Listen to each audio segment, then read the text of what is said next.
Number one అంటారు. అసలైన number one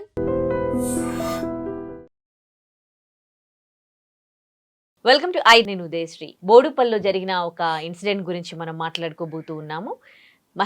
Mahender Reddy, Swathi ఇద్దరు కూడా ప్రేమించి పెళ్లి చేసుకున్నారు. కానీ కనీసం నెలలు కూడా వాళ్ళు కలిసి కాపురం చేయలేదు. ఎవరినైతే అంతగా ప్రేమించి పెద్దల్ని ఎదిరించి పెళ్లి చేసుకుందో స్వాతి భర్త చేతిలోనే హతమైంది. చాలా దారుణంగా హత్య చేశాడు. మరి దీని గురించి మాట్లాడడానికి మనతో ఉన్నారు motivational speaker, family counsellor, public speaker Rajani Rama గారు. మాట్లాడదాం. నమస్తే అమ్మ, వెల్కమ్ టు అవర్ స్టూడియో. కొన్ని సంవత్సరాలు ప్రేమించుకున్నారు.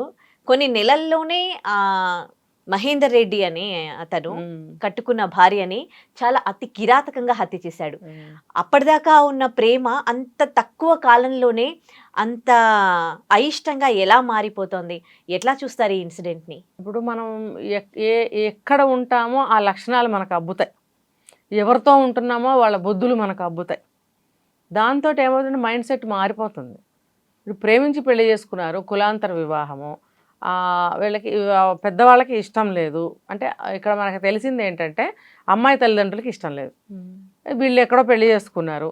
తర్వాత అబ్బాయి తల్లి ఏం చెప్తుందంటే, ఎందుకులే మన ఇంటికి వచ్చిన పిల్ల కదా అని చెప్పి మళ్ళీ మేము తీసుకెళ్ళి గుళ్ళో పెళ్లి చేసి తీసుకొచ్చాము అని చెప్తుంది. ఇవిడ పాజిటివ్గా చెప్తుంది. అయితే ఇప్పుడు చాలా సర్వసాధారణంగా ఆవిడ స్టేట్మెంట్స్ ఇచ్చింది. ఏం జరిగిందో మాకు తెలీదు, వాళ్ళకి మాకు మాటలు లేవు, మా కోడలు మాతో మాట్లాడదు. ఇక్కడ నా ఊహ ఏంటంటే, ఊహించుకునేది చెప్పకూడదు, కానీ ఇక్కడ నాకు ఒకటి తట్టింది ఏంటంటే, అమ్మాయి ఆ అత్తగారితో మాట్లాడకపోవడం, వాళ్ళ ఊరు వెళ్ళకపోవడం, ఒక్కసారి వెళ్ళి పొలంకి వెళ్ళిందంట. ఆ మర్నాడే వచ్చి కేసు పెట్టిందంట. ఎప్పుడు గతంలో కేసు పెడితే అది కోర్టు వరకు వెళ్ళింది. అది అందులో ఏం పెట్టారు, ఏ సెక్షన్స్ పెట్టారు అనేది మనకు తెలియదు. కేసు పెట్టింది, అది కోర్టు వరకు వెళ్ళింది, మళ్ళీ వెనక్కి వచ్చాము. తర్వాత ఏంటి పెళ్ళయ్యే 1.5 year కంప్లీట్ అయిందో లేదో, ఇంతలో ఎన్ని స్టోరీస్ జరిగిపోయాయి. తర్వాత ఆ అమ్మాయి తల్లిదండ్రులు ఈ అమ్మాయికి బాగా అత్తగారి తరఫున ఎగనెస్ట్గా నేర్పించారనేది నాకు ఇక్కడ అర్థం అవుతుంది. ఎందుకంటే ఆ అమ్మాయి తల్లి కూడా ఏమని చెప్తుందంటే, వాళ్ళు మంచోళ్ళు కాదు, మంచోళ్ళు కాదు, మంచోళ్ళు కాదని చాలా స్ట్రాంగ్గా చెప్తుంది ఆవిడ.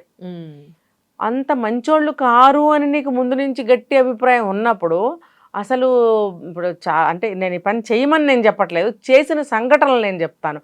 తాళి దించి పిల్లల్ని లాక్కెళ్ళిపోయిన వాళ్ళు లేరా? ఉన్నారు కదా. లాక్కెళ్ళిపోయి ఇంకో పెళ్లి చేసిన వాళ్ళు లేరా? మరి నీకు ముందు నుంచి నీకు అంత స్ట్రాంగ్ ఒపీనియన్ ఉన్నప్పుడు అసలు ఆ పిల్లని మీరు తెచ్చేసి ఉంచుకోపోయారా?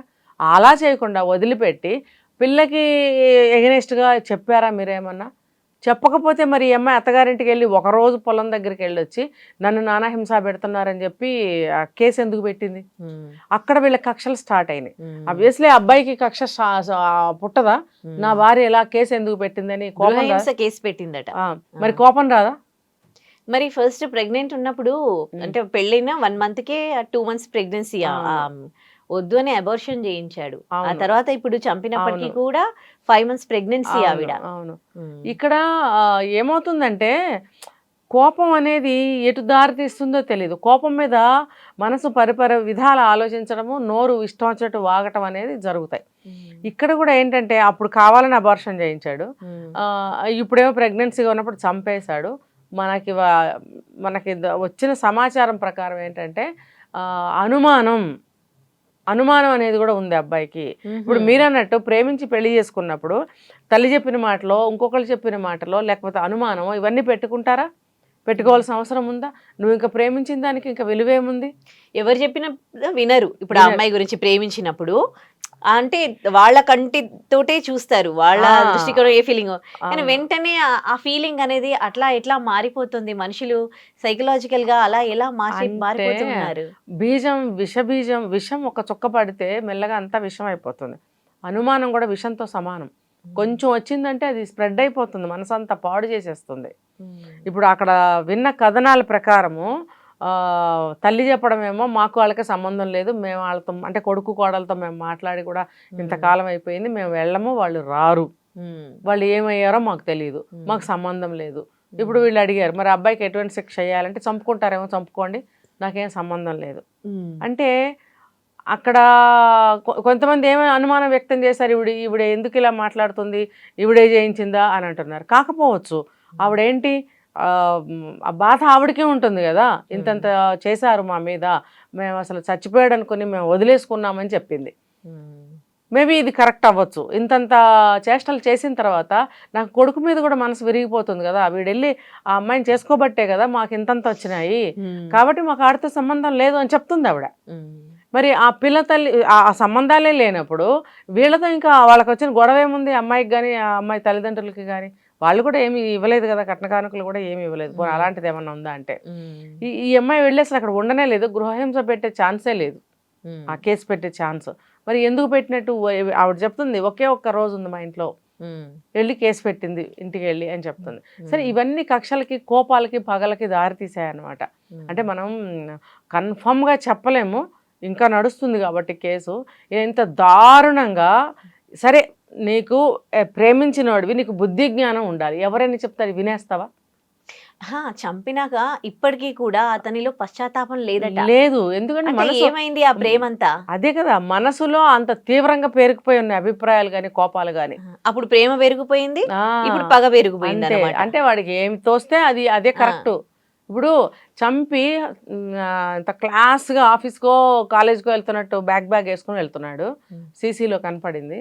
మరి ఎంత దారుణంగా, మనసు లేకుండా, హృదయం లేకుండా, ఒక ప్రేమ అని లేకుండా, తన బిడ్డ ఆమె కడుపులో పెరుగుతుందనే బంధం కూడా లేకుండా కర్కశంగా అట్లా చేశాడే.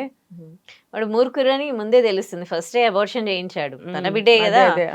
ఇప్పుడు సెకండ్ టైం బాడీ పార్ట్స్ వేట్ చేసి మొండాన్ని ఒక దగ్గర వేసి మళ్ళీ ఏం తెలియనట్లు మిస్సింగ్ కేసు పెట్టించాడు. నిజంగా ఆ అమ్మాయి చెడ్డదైతే నువ్వు గొడవల్లో తేల్చుకుని ఇష్టం లేకపోతే వదిలేసి చంపడం ఎందుకు?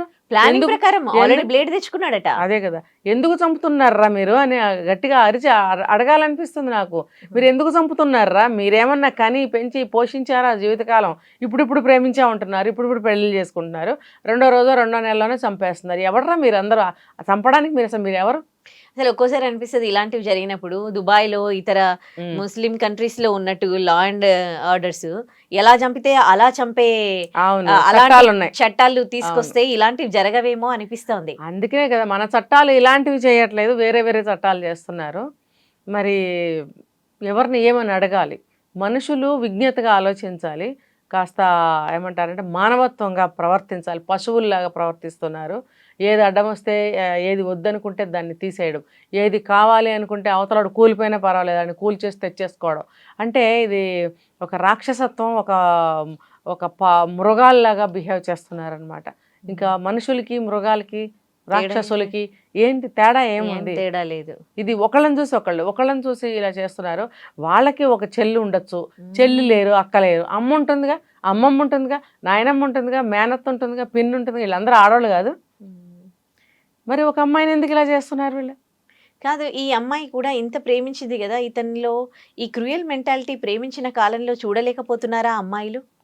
చూడలేకపోవడం కాదు, ఫస్ట్లోనేమో కళ్ళు మూసుకుపోతాయి వీళ్ళకి, ఆ అట్రాక్షన్లో, ఆ ప్రేమ అనే గుడ్డితనంలో మూసుకుపోతాయి. తర్వాత ఇప్పుడు ఈ కుల అంతరాలు వీళ్ళ మధ్య నడుస్తున్నాయి. వాళ్ళ మాటలను బట్టి నాకు అర్థమైంది, వాళ్ళు తక్కువ కులం వాళ్ళు, మేము ఇది అని చెప్పి. అది నడుస్తున్నప్పుడు ఆటోమేటిక్గా అమ్మాయిని చిన్న చూపే చూస్తారు. అది ఎక్కించంగా ఆ అబ్బాయికి కూడా మాటల్లో దొరికిపోతాయి. నువ్వు తక్కువ కులం దానివి, నన్ను చేసుకోవాలంటే నువ్వు ఎంత అదృష్టం చేసుకున్నావు, నేను నిన్ను చేసుకున్నానంటే నువ్వు లక్కీ ఫెలో, ఇలాంటి మాటలు వాడినప్పుడు ఆ అమ్మాయి మనసు దెబ్బతిన్నప్పుడు ఏదో ఇంకో రెండు మాటలు తను అంటుంది. అప్పుడు ఏమవుతుందంటే పగలు కోపాలు పెరిగిపోతాయి వీళ్ళకి. ఒకళ్ళ మీద ఒకరికి ఉన్న ప్రేమ నశించి ఆ ప్లేస్లో చూస్తే వాళ్ళు అరుచుకోవాలి అని అనిపించేస్తుంది అనమాట. చివరికి పగకి దారి తీసి ఇలాంటి పరిణామాలు.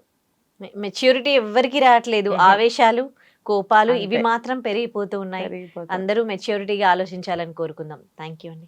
And don't forget to subscribe to iDream. And for more videos, please subscribe to iDream. Please subscribe to iDream. Please subscribe iDream. And please subscribe to iDream. For more videos, subscribe to iDream. please like, share and subscribe to the channel. Congratulations, iDream. Subscribe to iDream. Subscribe to iDream. So subscribe to iDream Media. iDream ki iDream team andarki huge congratulations. Please subscribe iDream Media. Please subscribe to iDream. Subscribe iDream. Please subscribe to iDream. iDream అంటే నా కళల channel subscribe చేసుకున్న నోరు తిరుగుతలేదు, మీరైతే గంట గుర్తు కొట్టండి. For more such videos, please subscribe to iDream. Subscribe to iDream. Please subscribe to iDream. Please subscribe iDream Media. Please do subscribe to iDream. Please subscribe to iDream Media. For best entertainment and information, please subscribe iDream.